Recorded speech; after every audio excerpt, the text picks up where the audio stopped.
Okay, so when you've been staring at a carving for hours and hours, it's really difficult to see it for what it actually is. And so I've got three tips for the win today on seeing or improving your carving, seeing your carving in a new way. So the first tip is kind of obvious. Can you guess what it is? Yeah, it's turn your carving upside down. And as stupid and goofy as this seems, when you're able to turn your carving upside down, and this is especially helpful when you have a reference photo, it will change your perspective of the carving and you'll see things abstractly. And this is why that's important. When you can see things abstractly, you don't necessarily take it for granted anymore. So you don't go, oh, that's just an eye. You see it as a shape. And it's way easier to see an abstract shape accurately than it is to see a shape that you're already familiar with accurately. So for whatever reason, turning it upside down and your reference photo. So if you have your iPad, turn that sucker upside down as well.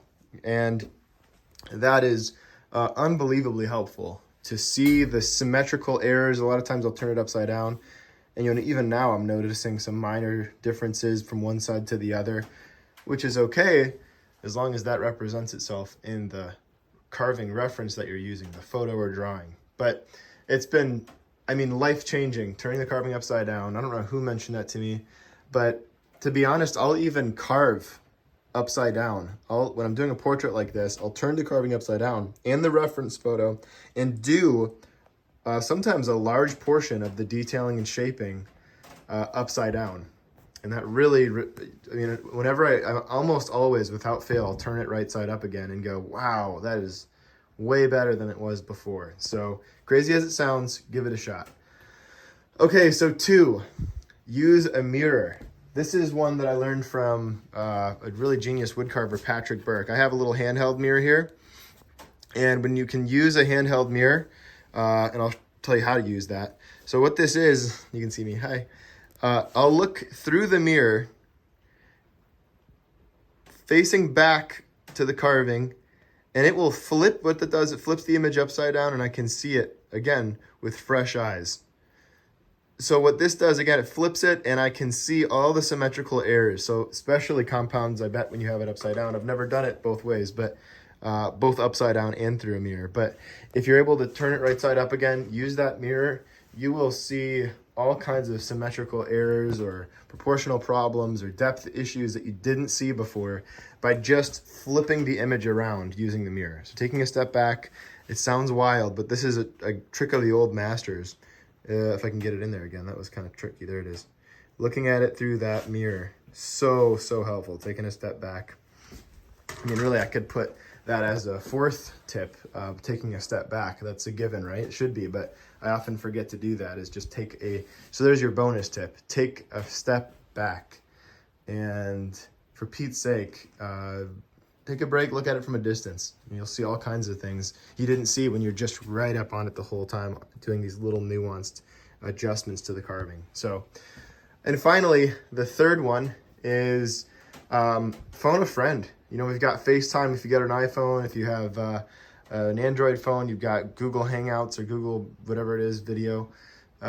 You can really gain a lot from fresh eyes. Really, if you think about it, all of what I'm telling you is an attempt to gain a fresh perspective, from the mirror to turning it upside down. It's all a way for you to see things through a different lens, to refresh your perspective. And the ultimate refresh on your perspective is to use someone else's eyes. And the only credential required here, it's not what you think. It's not that they're a carver themselves, the person that you call. It's really, I don't know why this is blurry. It's really not that. It's more to do with the fact that they're honest. You want to call someone who will shoot you straight, who will say, man, that nose is way too big, or man, that chin is way too small, or that those eyes are too broad. That sort of thing. Being honest is the main credential for getting someone to give you feedback, because you don't have to be a carver to notice things.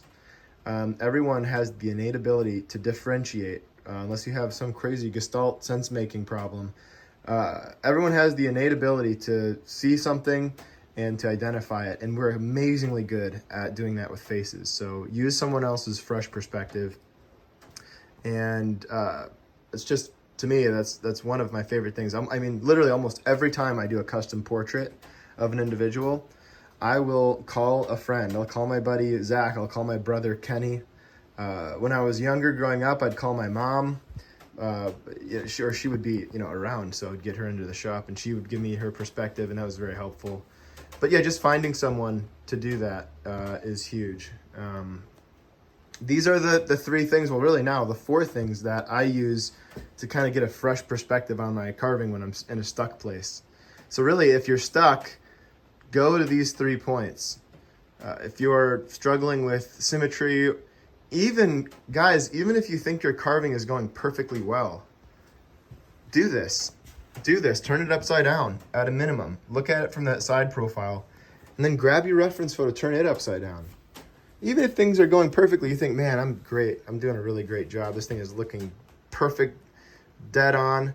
You're gonna notice problems with it that you had no idea were there. All right? Those are my tips for you today, and sorry that my focus is being weird. There it is. Okay, have a good day. We'll see you guys in the next one. Yeah. All right, bye-bye.